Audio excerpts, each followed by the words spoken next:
Hello and welcome to Songs for the Struggling Artist, the blogcast. This is episode 271. My name is Emily Rainbow Davis. Today's blogcast is from a blog from August, which was actually written probably a few weeks before that, so probably still technically August, which is now only a month behind us. We're not so far behind here. And this one is inspired by a podcast I listened to. So it's like extra layers of podcast, maybe. I was listening to Decoder Ring, which is a podcast I recommend. It is delightful. Sometimes it's just about like a cultural moment. They have an episode about the mullet, which was amazing. I highly recommend it.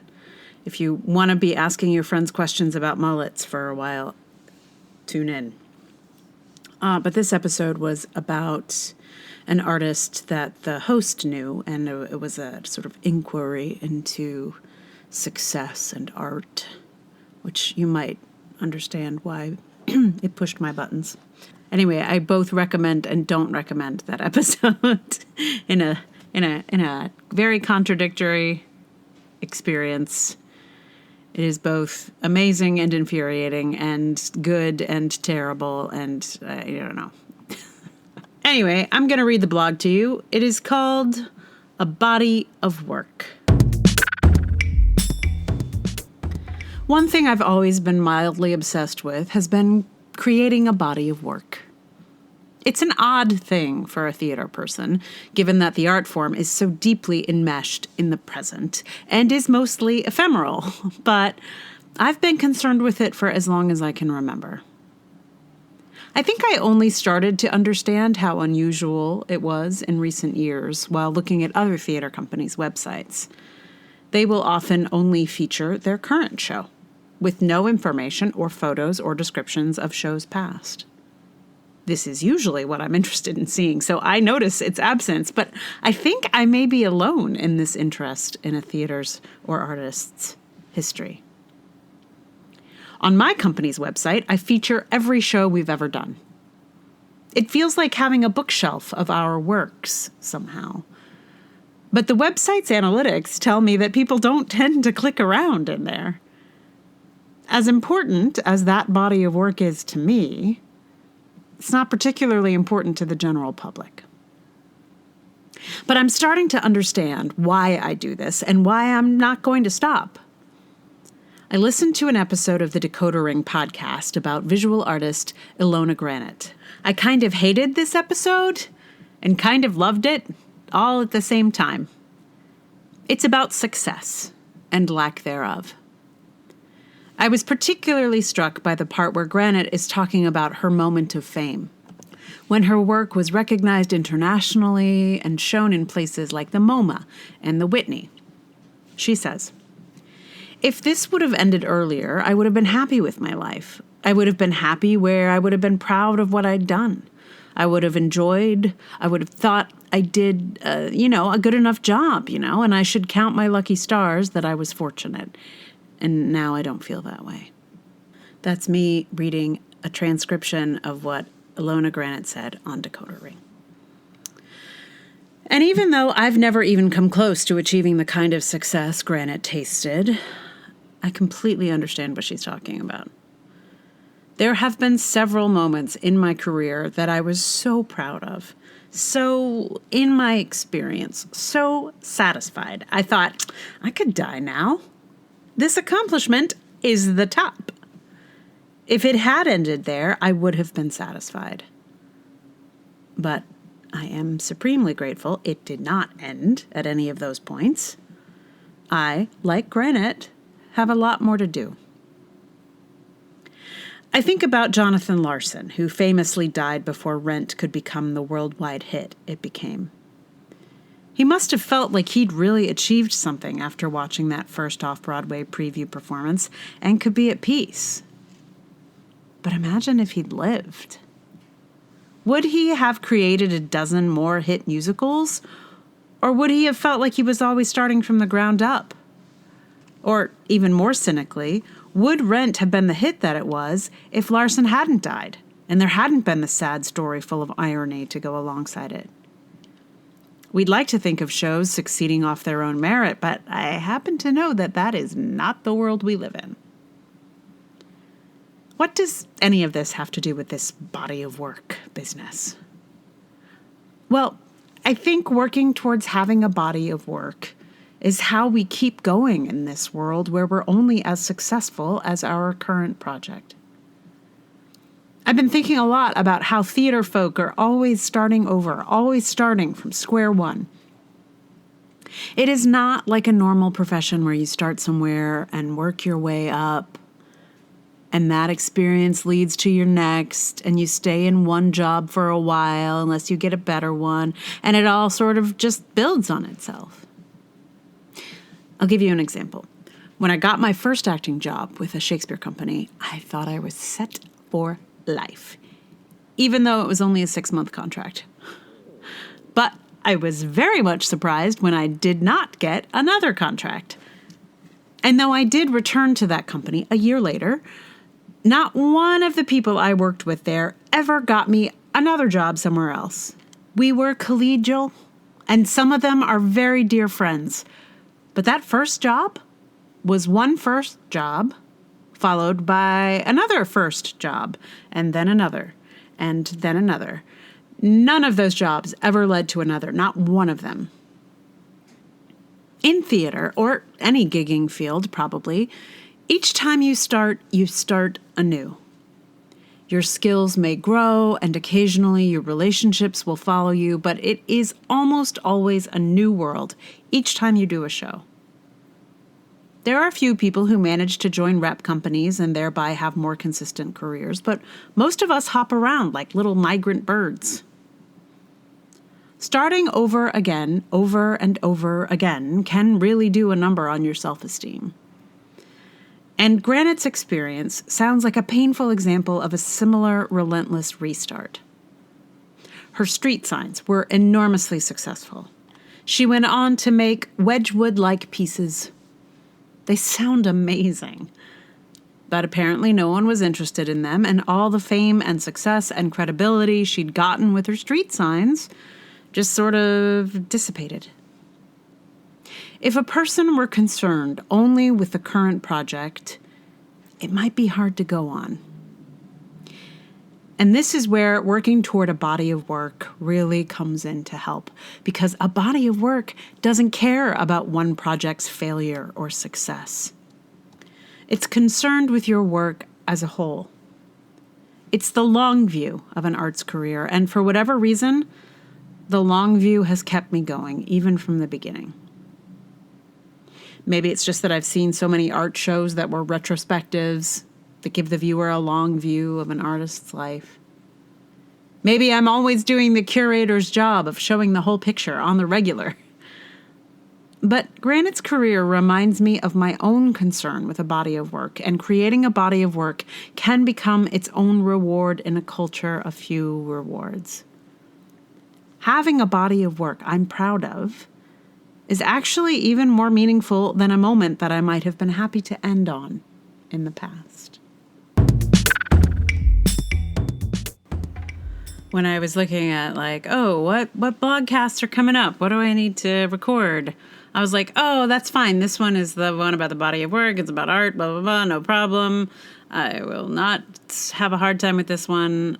And I forgot that there was all this mortality talk in this particular blog.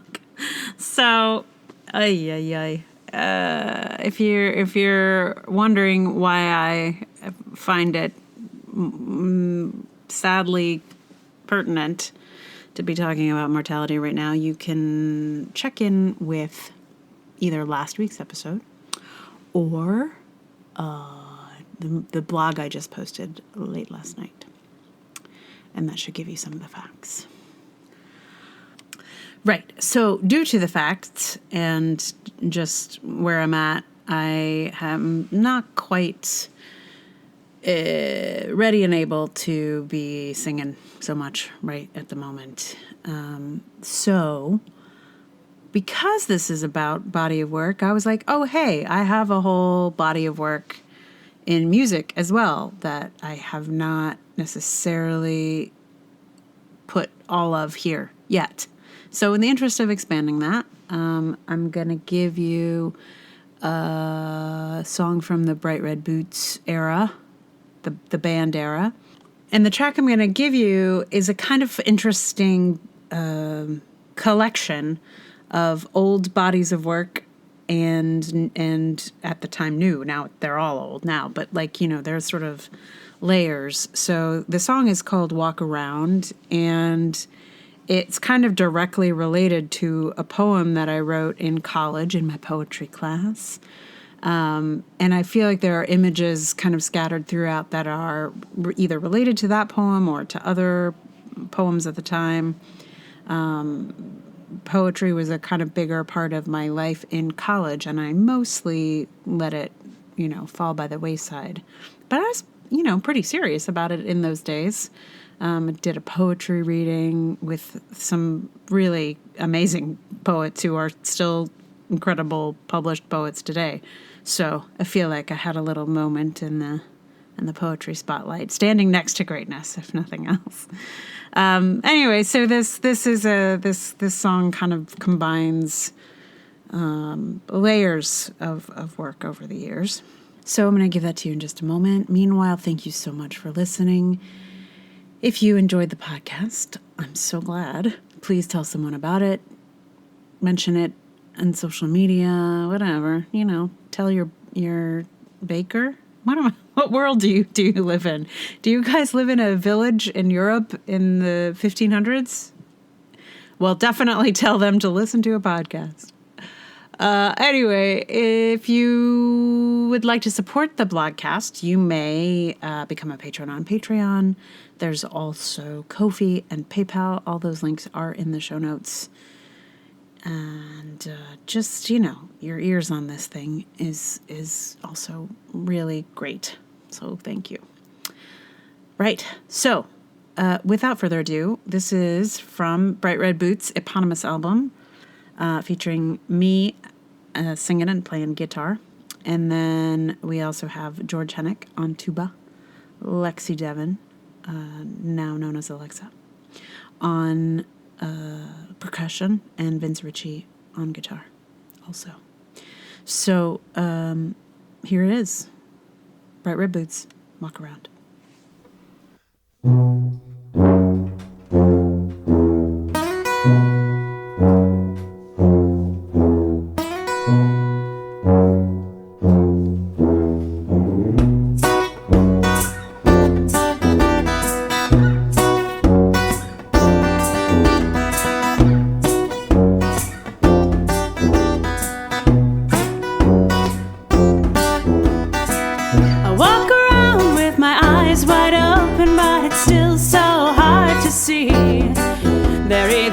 Too wide or they're closed up inside, and the cure is an ophthalmology. I walk around with my eyes wide open, the ones that wandered at 3. Well, they could stare at the wall but not follow a ball, and they never learn to look at me. So they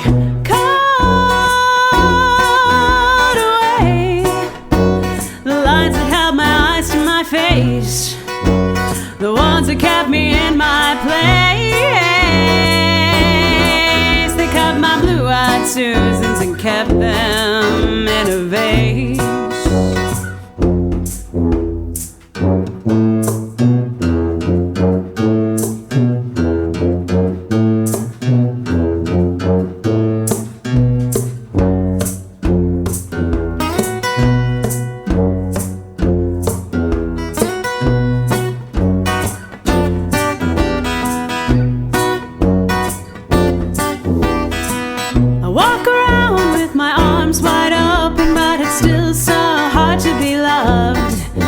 Seems the harder I try, the faster they fly, and they never learn what my arms are made of.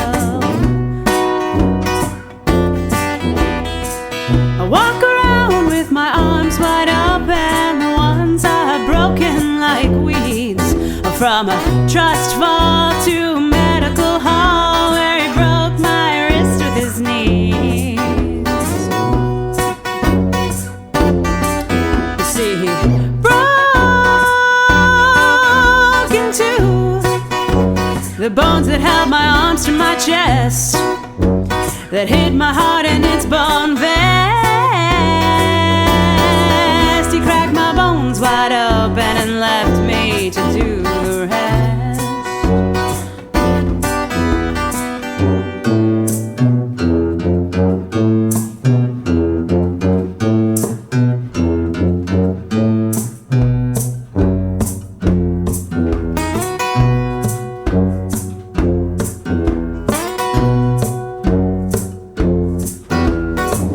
I walk around with my eyes wide open. I walk around with my arms wide open. I walk around with my eyes. I walk around with my heart. I walk around with my eyes wide open. Wide, wide, wide, wide open.